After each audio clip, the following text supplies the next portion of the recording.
around me, there are boxes of ammunition. The opposition forces have been using these to fire their anti-aircraft guns, and there have been air attacks by the Libyan forces. But it's very important what happens ahead. Why the Libyan forces have made a stand there, we don't know. It is the gateway to Sirte. This is Gaddafi's hometown, and that's very well reinforced. There's 4,000 well-equipped, well-trained fighters there. And unlike what's happened here, where his forces withdrew at Sirte, this is the gateway to Tripoli. It's very important. If that falls, then the opposition forces have direct route all the way to Tripoli. They don't want that to happen. But at the moment, it's very confusing what's happening exactly. And not confusing only there, but elsewhere in Libya too. In Tripoli, heavy machine gun fire was heard at dawn, and where it came from, unclear. The government, though, says it was in celebration of the supposed end of the war. Anita McNaught is in the Libyan capital for us. There's a constant refrain in this crowd. The people are happy, but AlJazeera knows nothing. Extremely festive crowd. Excuse me for a moment. This extremely festive crowd, people are celebrating what they believe are significant strategic gains by Muammar Gaddafi's forces against the rebels here. But this celebration, such as it is, has been going on since before dawn.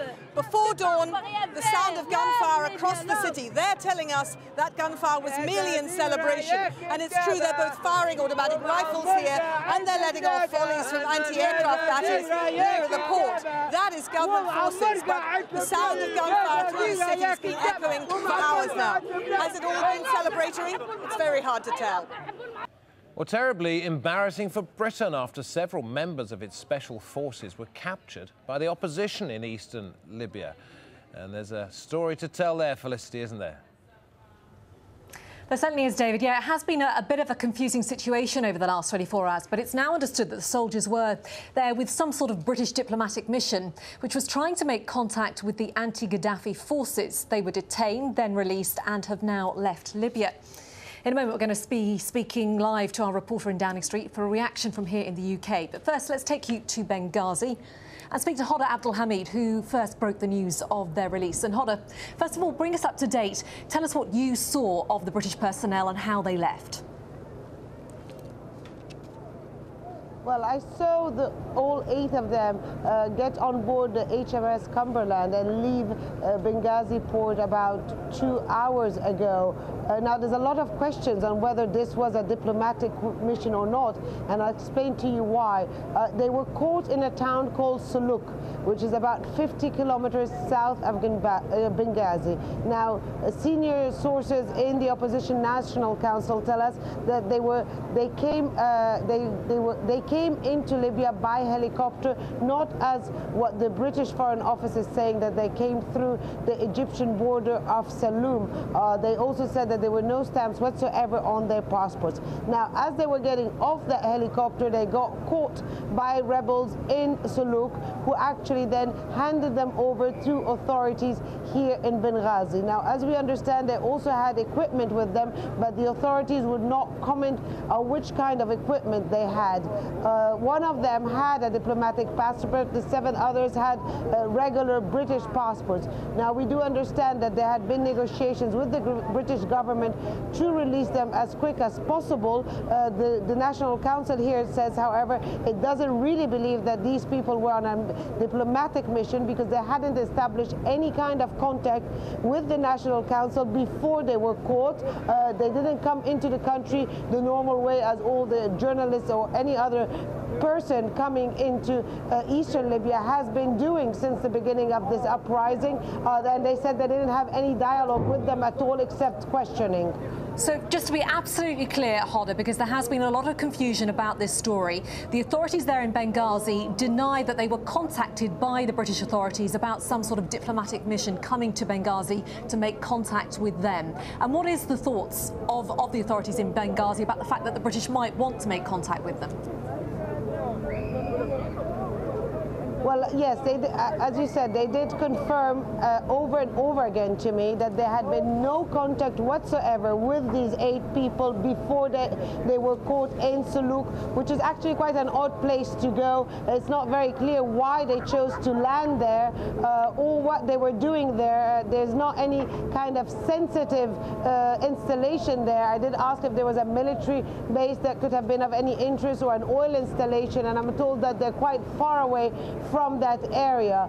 They do say, as I said again, that they had no contact, they had no knowledge that these people were in the country until they were caught. The National Council says that Libya still remains a sovereign country, and if anyone wants to establish contact with them, which they do wish to have relations with the international community, then it has to go through the legal process and the normal process, not finding people really in a town in the middle of the desert.